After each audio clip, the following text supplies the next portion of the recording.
नीलांजन समाभासम रविपुत्रम यमाग्रजम छाया मार्तंड संभुतम तम नमामि शनैश्चरम, तम नमामि शनैश्चरम। बोलिए शनिदेव भगवान की। भक्तजनों, नवग्रहों में सर्वश्रेष्ठ शनिदेव भगवान अत्यंत शक्तिशाली हैं। इनकी अनन्य भक्ति करने वाला सदैव सुख, वैभव, धन संपत्ति प्राप्त करता है। परंतु न जाने क्यों इनकी साढ़े साती से मनुष्य ही क्या देवता गण भी भयभीत हो जाते हैं। जबकि शनिदेव तो न्यायाधीश होने के कारण केवल अपने संचित कर्मों का न्याय करते हैं। इनकी शक्तियों की गाथाएं वेद पुराणों में वर्णित हैं, परंतु इनको दीनहीन और शक्तिहीन समझने की भूल का क्या परिणाम होता है, राजा विक्रमादित्य को क्या क्या भोगना पड़ा, आइए इस कथा के माध्यम से सुनाता हूँ।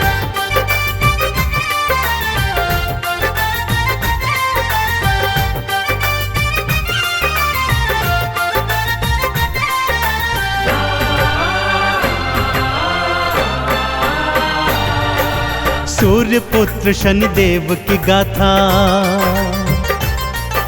सूर्य पुत्र शनिदेव की गाथा भक्तों बड़ी महान है। भवसागर से पार हुआ वो जिसने किया गुणगान है, जिसने किया गुणगान है। सूर्य पुत्र शनिदेव की गाथा भक्तों बड़ी महान है। भवसागर से पार हुआ वो जिसने किया गुणगान है, जिसने किया गुणगान है। सूर्य पुत्र शनिदेव की गाथा।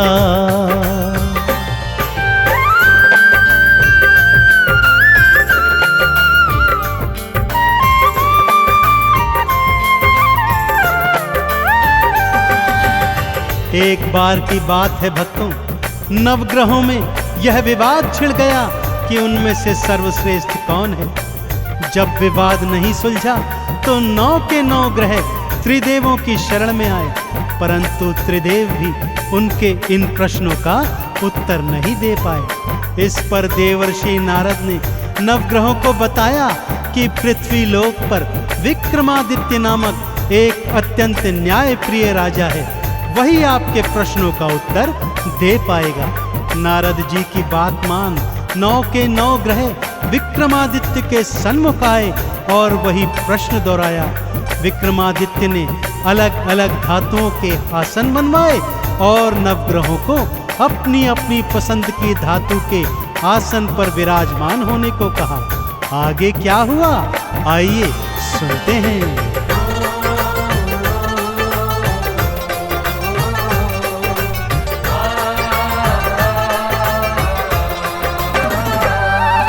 सूर्य देव सोने पर बैठे और चंद्रमा चांदी पर, बुध ने पन्ना मंगल मूंगा, राहु केतु गोमेद पर। शनि देव को लोहे की धातु तो बहुत सुहाती है, लोहे के सिंहासन उनकी दृष्टि तो पड़ जाती है। लोहे के सिंहासन बैठे, लोहे के सिंहासन बैठे शनि देव भगवान है। भवसागर से पार हुआ वो जिसने किया गुणगान है, जिसने किया गुणगान है। सूर्य पुत्र शनिदेव की गाथा भक्तों बड़ी महान है। भवसागर से पार हुआ वो जिसने किया गुणगान है, जिसने किया गुणगान है। सूर्य पुत्र शनिदेव की गाथा।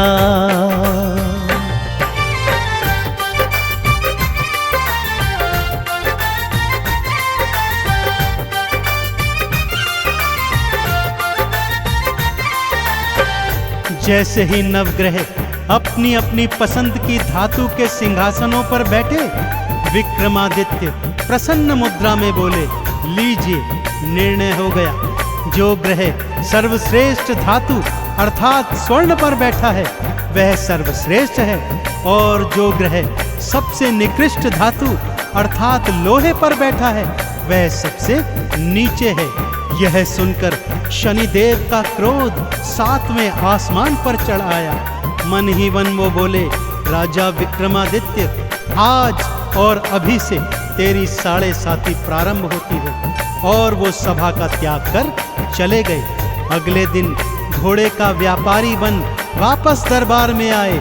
उड़ने वाला घोड़ा राजा को दिखाया तो राजा ने उस पर सवारी की इच्छा जाहिर की। आगे क्या हुआ, आइए बताता हूँ।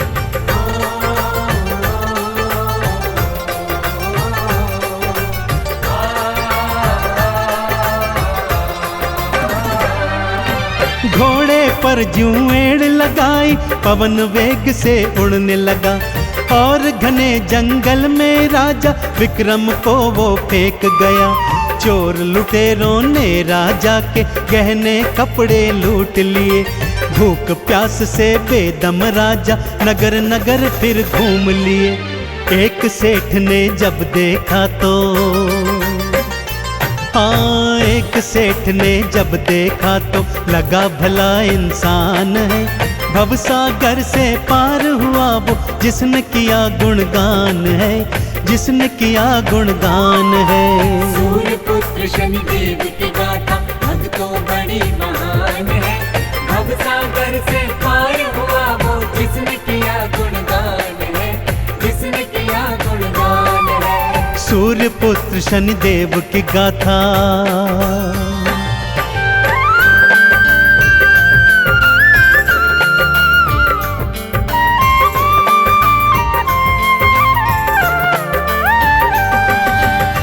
नगर सेठ ने जब विक्रमादित्य को भटकते हुए देखा तो उसे भला मानुष समझकर अपने घर में ले आए और उसे भोजन करवाने हेतु वहां पर बिठा दिया। इधर सेठानी अपना 9 हार खूंटी पर टांग कर चली गई थी। शनिदेव की माया प्रारंभ हो गई थी भक्तों। जैसे जैसे विक्रम खाना खाता जाता वो खूंटी हार को निगलती जाती। जब सेठ सेठानी ने अपना 9 हार नहीं पाया तो उसे राजा के हाथों पकड़वा दिया। राजा ने भी उसे चोर जानकर उसके हाथ पैर तुड़वाए और जंगल में फेंकवा दिया। अब विक्रमादित्य को बोध हो गया कि उसने शनिदेव को छोटा बताकर बहुत बड़ी भूल की है। दया के मारे एक तेली उसे अपने घर में ले आया और उससे अपना कोलू हाँकवाने लगा। विक्रमादित्य कोलू हाँकते जाते और शनिदेव की स्तुति राग दीपक में गाते जाते।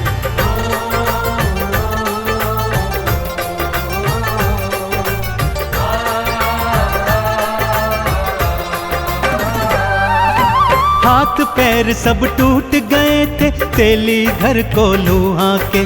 भंडारे जो खिलवाता था आज कर रहा खुद फाके। शनिदेव मुझे क्षमा करो ये राग दीपक गाते थे। नगर की राजकुमारी को ये स्वर बहुत ही भाते थे। इसी से तो मैं विवाह करूंगी, हाँ इसी से तो मैं विवाह करूंगी। उसका ये अरमान है भवसागर से पार हुआ वो जिसने किया गुणगान है, जिसने किया गुणगान है। सूर्य पुत्र शनिदेव की गाथा भक्तों बड़ी महान है। भवसागर से पार हुआ वो जिसने किया गुणगान है, जिसने किया गुणगान है। सूर्य पुत्र शनिदेव की गाथा।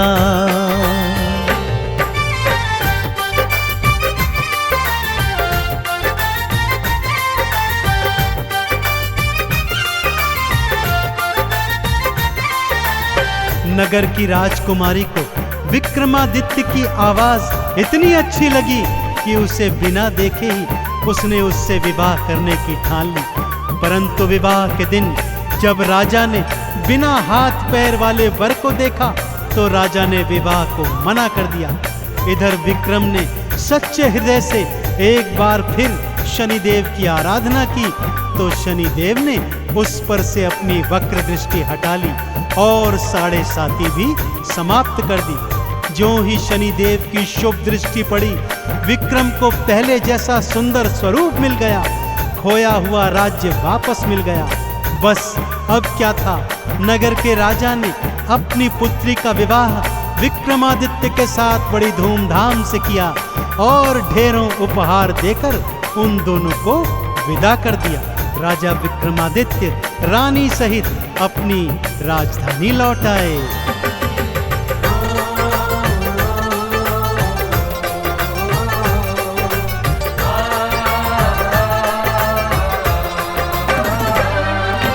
वक्र दृष्टि जब हटी तो भक्तों हाथ पैर वापस आए। खोया राजपाट भी विक्रम देखो फिर से थे पाए। धूमधाम से शादी करके पत्नी सहित वापस आए। आते ही फिर नगर मध्य में शनि मंदिर एक बनवाए। है शनि देवा नवग्रहों में, है शनि देवा नवग्रहों में भक्तों सबसे महान है।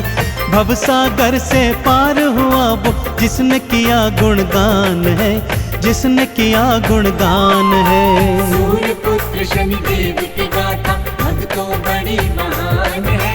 भवसागर से पार हुआ वो जिसने किया गुणगान है, जिसने किया गुणगान है। सूर्य पुत्र शनि देव की गाथा।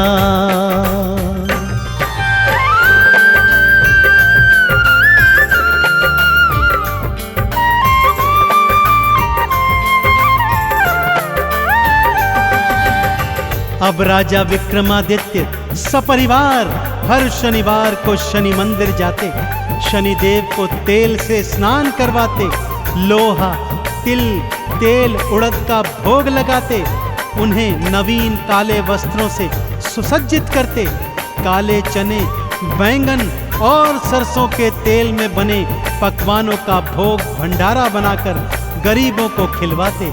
इस तरह वो जीवन पर्यंत शनि देव के कृपा पात्र बने रहे। और भक्तों, यह कथा हमें यह संदेश भी दे गई कि नवग्रहों में सर्वश्रेष्ठ तो शनिदेव ही हैं। तो बोलिए मेरे साथ, भगवान शनिदेव महाराज की।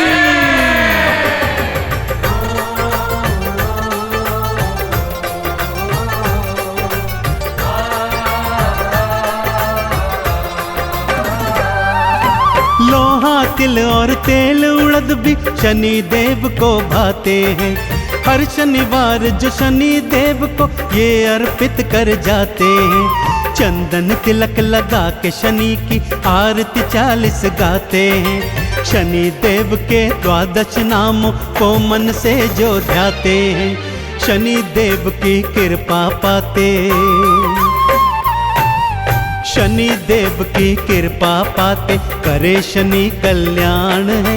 भवसागर से पार हुआ वो जिसने किया गुणगान है, जिसने किया गुणगान है।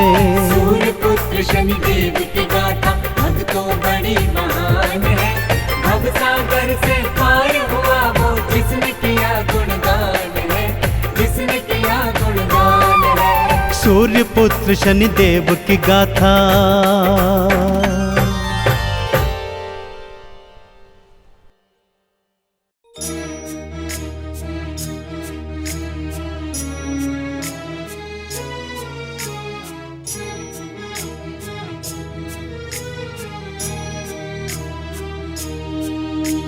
नीलाञ्जना समभासं रविपुत्रं यमाग्रजम् छायामार्तण्डसम्भूतं तं नमामि शनेश्वरम्।